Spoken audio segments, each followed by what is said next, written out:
संस्कृताय स्टूडेंट्स, आज मैं आप लोगों को लंग लकार अर्थात भूतकाल में वाक्य कैसे अनुवाद बनाएंगे संस्कृत में। आज मैं आप लोगों को ये बताऊंगी, जिसमें स्टूडेंट्स मैंने आप लोगों को पिछले वीडियोस में बताया था जैसे कि कुछ नियम थे, उनको यहाँ भी उन्हीं को फॉलो करते हुए बनाना है।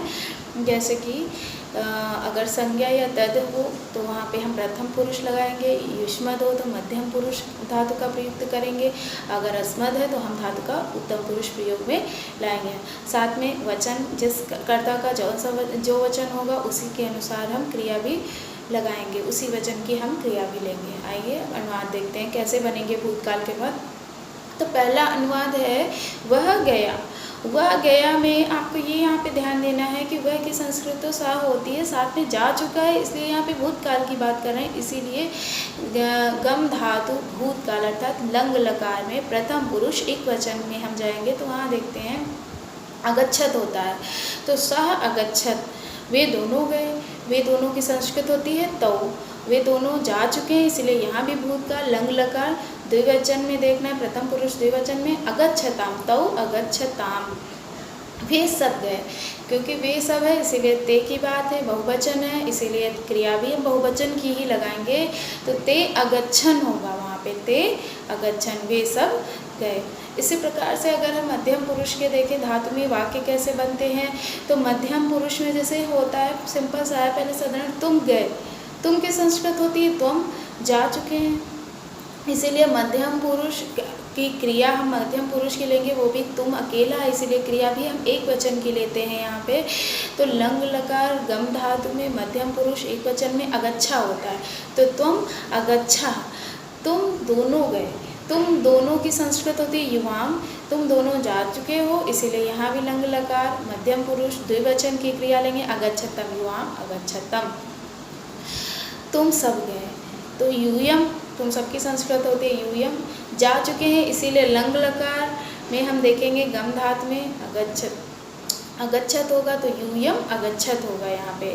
फिर उसके बाद आइए हम लोग उत्तम पुरुष में देखते हैं, तो उत्तम पुरुष में जैसा मैं गया, मैं की संस्कृत होती है अहम, मैं जा चुका हूँ, इसीलिए यहाँ भी क्रिया पे उत्तम पुरुष, यहाँ क्रिया उत्तम पुरुष गम धातु में एक वचन की हमें लेनी होगी। तो उत्तम पुरुष एक वचन में अगच्छम होता है वहाँ पे, इसीलिए अहम अगच्छम होगा। फिर उसके बाद में हम दोनों गए, हम दोनों की संस्कृत होती है आवाम, हम दोनों जा चुके हैं, इसीलिए अगच्छाव, यहाँ हम लोग करेंगे आवाम अगच्छाव, हम सब गए, हम सब की संस्कृत होती है वयम, हम सब जा चुके हैं, इसीलिए क्रिया भी यहाँ उत्तम पुरुष बहुवचन की लगेगी गम धातु की वयम अगच्छाम। तो इस प्रकार से प्रथम पुरुष, मध्यम पुरुष और उत्तम पुरुष में सिर्फ सबसे साधारण तरीके से कि कर्ता के साथ में कैसे क्रिया लगाते हैं, तो आपने देखा जैसे वचन थे उन्हीं के अनुसार हमने क्रिया लगा दी। अभी यहाँ हमने कारक का कोई प्रयोग नहीं किया था। चलिए आते हैं आगे, हम लोग कारक का प्रयोग करके देखते हैं। तो जैसे पहला अनुवाद बनाते हैं लंग लकार का कारक का, सीता ने पुस्तक पढ़ी, सीता ने पुस्तक को पढ़ा, यहाँ पे पुस्तक को पढ़ा, तो यहाँ पे आपको ध्यान देना है कि सीता है स्त्रीलिंग का शब्द है, और स्त्रीलिंग में आकारांत का देखें तो प्रथमा विभक्ति एक वचन में कोई बदलाव नहीं होगा, सीता का सीता ही रहेगा। पुस्तक को पढ़ा, तो यहाँ पुस्तक को प्रथमा कर्ता ने, द्वितीय कर्म को द्विवचन की लगेगी, पुस्तकम, सीता पुस्तकम पढ़ चुकी है सीता, इसलिए यहाँ भूतकाल की बात हो रही है। अच्छा, भूतकाल की बात हो रही, साथ में सीता अकेली है और संज्ञा शब्द है, इसीलिए यहाँ पे आप लोगों को ये ध्यान देना है कि प्रथम पुरुष का ही हम प्रयोग करेंगे। प्रथम पुरुष एक वचन में पठ धातु में होता है अपठत, तो सीता पुस्तकम अपठत। अगला अगर हम देखें तो अगला वाक्य है जैसे वृक्ष से पत्ते गिरे, वृक्ष से पत्ते, यहाँ पे ध्यान दीजिएगा पत्ते वृक्ष से दूर हो रहे हैं, और दूरी में हमने आप लोगों को बताया था कि दूरी की जब बात होगी तो वहाँ पे हमेशा ही पंचमी विभक्ति का हम प्रयोग करते हैं। तो वृक्ष से पत्ते दूर हो रहे हैं, तो यहाँ पे पंचमी विभक्ति लगेगी, वृक्ष एक अकेला है इसीलिए वृक्षात, पंचमी विभक्ति एक वचन में हम जाएँ तो वृक्षात। और साथ में पत्ते गिरे, तो यहाँ पत्ते देखिए आप ध्यान दीजिए, पत्ते बहुत हैं, एक पत्ता नहीं है, बहुत है। और पत्ता नपुंसक लिंग का शब्द है, इसीलिए हम लोग नपुंसक लिंग बहुवचन में जाएंगे, प्रथमा विभक्ति बहुवचन में जाएंगे। जैसे फल के जैसे रूप चलते हैं, फलम फले फलानि, वैसे ही पत्रम पत्रे पत्राणि चलते हैं पत्ते के। तो यहाँ पे हम लोग देखते हैं कि पत्ते गिरे, तो यहाँ पे बहुवचन है, प्रथमा विभक्ति बहुवचन में होता है पत्राणि, वृक्षात् पत्राणि।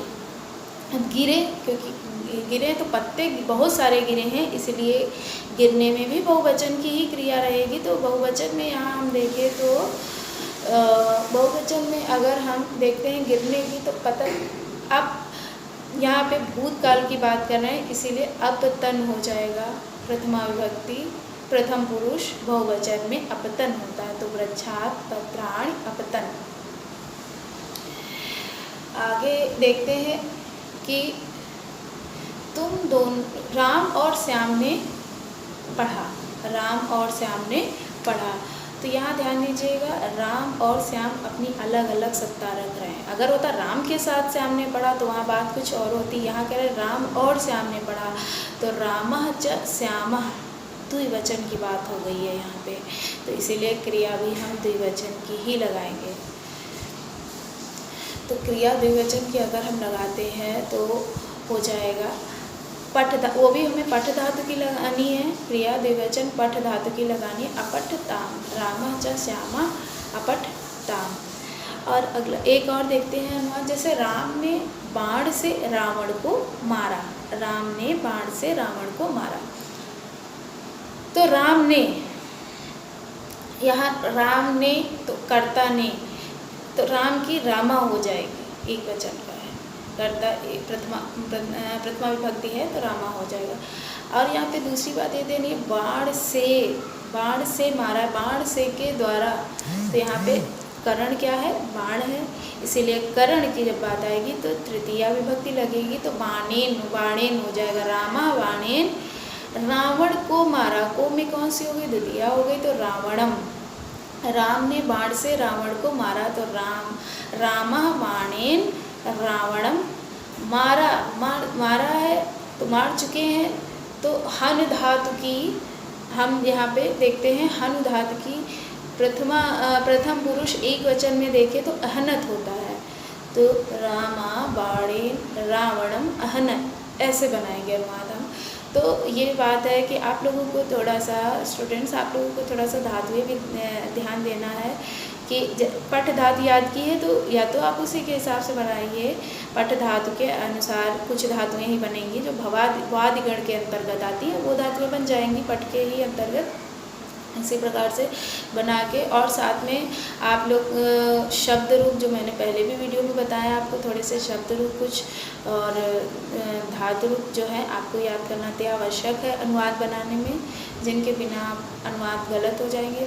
और साथ में ये भी ध्यान देना है कि हमने बीच में चाहे जितना बड़ा कर दें अनुवाद, जैसे कि अगर हम कह दें कि मोहन विद्यालय से घर गया, मोहन विद्यालय से घर गया, तो यहाँ पे मोहना एक वचन की बात है, मोहना विद्यालय से घर गया तो विद्यालय से दूर हो रहा है वो, तो विद्यालयात घर को गया, तो गृहम फिर एक वचन है, तो यहाँ अगच्छतम हो जाए, मोहना विद्यालयात गृहम अगच्छतम, क्योंकि मोहन तो अकेला मोहन गया, तो यहाँ पे ध्यान बीच का सब हटा दो, जब हम क्रिया लगा रहे तो बीच का उसमें ना ध्यान दें, मोहन गया, ध्यान यहाँ देना, मोहन गया, ठीक है।